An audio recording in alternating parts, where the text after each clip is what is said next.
For the longest time, I thought the reason I was stuck was everything outside of me. The timing wasn't right, the job wasn't aligned. I didn't have a clear view on what I actually wanted or the energy to put into the work I knew was needed. But the truth is, most of the things keeping me stuck wasn't out there. They were from within. Let's be real.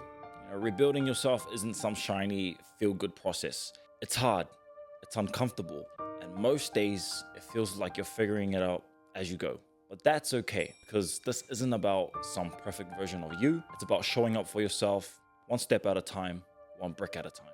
It's about looking at the pieces of who you were, what you've been through, and slowly starting to lay the foundation for who you're becoming. You don't need to have it all figured out. You just need to be willing to keep building.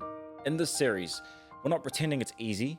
We're talking about what it really looks like to rebuild yourself from the inside out, brick by brick. Now, welcome to a series I like to call the Rebuild Blueprint. There are three main keys I want to dive into to gain an understanding on a blueprint that actually I follow, and also am adapting into my own life as we speak. To me, the first key is overlooked. And while I'm still in the process of rebuilding myself, I want to be transparent and not talk from a place of I figured it out, but from a place of this is what I'm learning while I'm living it. And it all starts with this, the inner shift, the mindset stuff that no one sees, but that shapes everything. It's wild how often we think our lives will change when something outside of us changes. But what I've realized is you can't change your life without first changing your mind. The way we talk to ourselves, the stories we keep replaying, the patterns we keep choosing without realizing it. Most of you who face this live with these three things. Sometimes you don't even realize it. One, you change the outside first. Whether it's a new job, new relationships, moving to a new city, hitting the gym, or just, switching up your style. But the internal voice stays the same. So even in new spaces, you carry old patterns. New environment, same unhealed self. Two, you avoid the inner work. Scrolling, overworking, binging, whatever numbs that discomfort.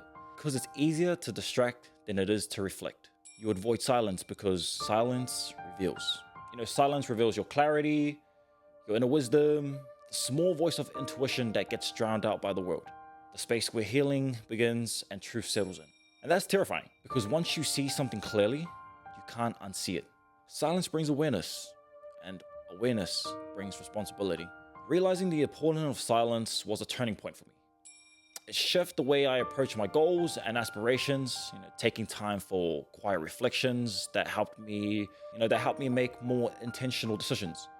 Ones grounded in clarity and a deeper understanding on how I wanted to navigate my own life journey. Because let's be real, you can't change your life if you don't know what's broken.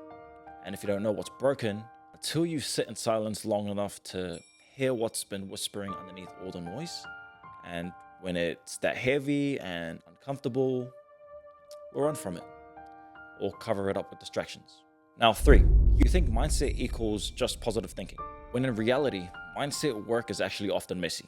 It's unlearning, it's confronting, it's rewiring, not just reciting affirmations. We live in a world where we're constantly told to think positive or be optimistic or just stay positive. It's so ingrained in our culture, whether it's in our social media feed or even in the self-help industry.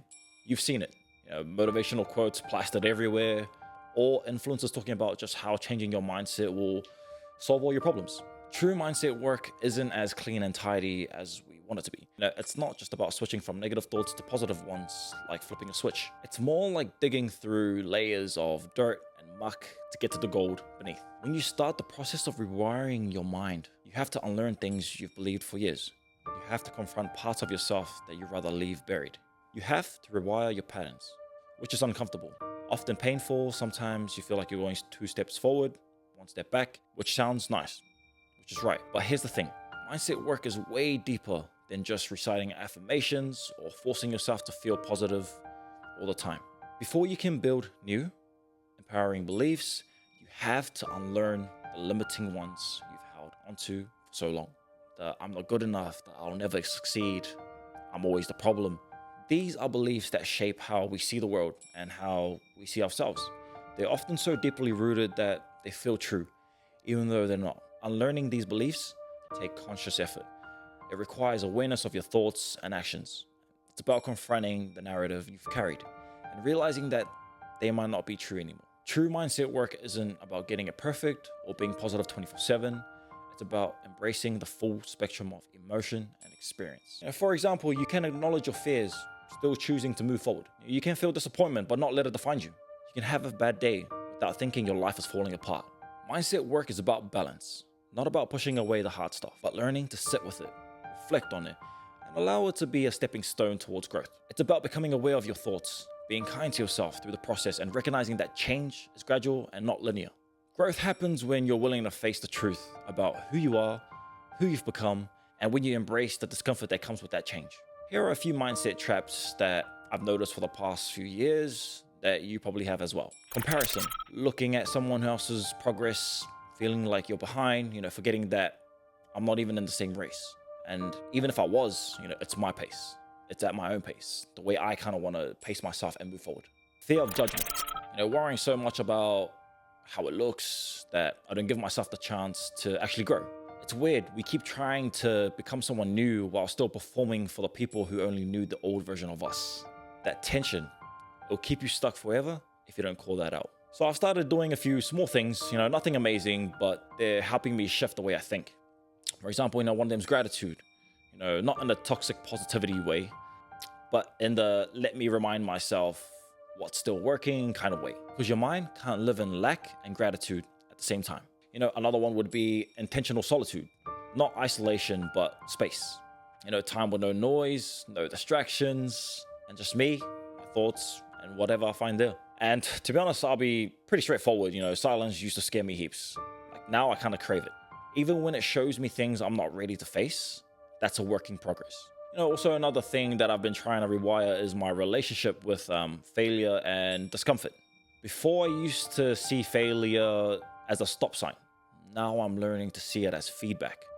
I used to run from the discomfort. Now I try and sit with it because that's where the growth starts to sneak in. Growth doesn't feel like fireworks. It feels like confusion, resistance. It feels like waking up, showing up, even when you're not sure it's working. But that's the work.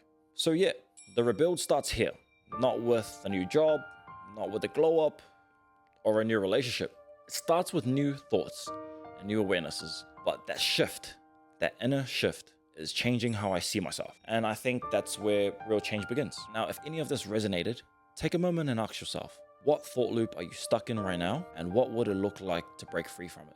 I'm not done with this journey, and neither are you. In the next video, I'm diving into the second part of the Rebuild Blueprint, where I'll share something that is essential in moving forward, but it might not be what you expect. Stay tuned, subscribe if you haven't already, and we'll see you soon.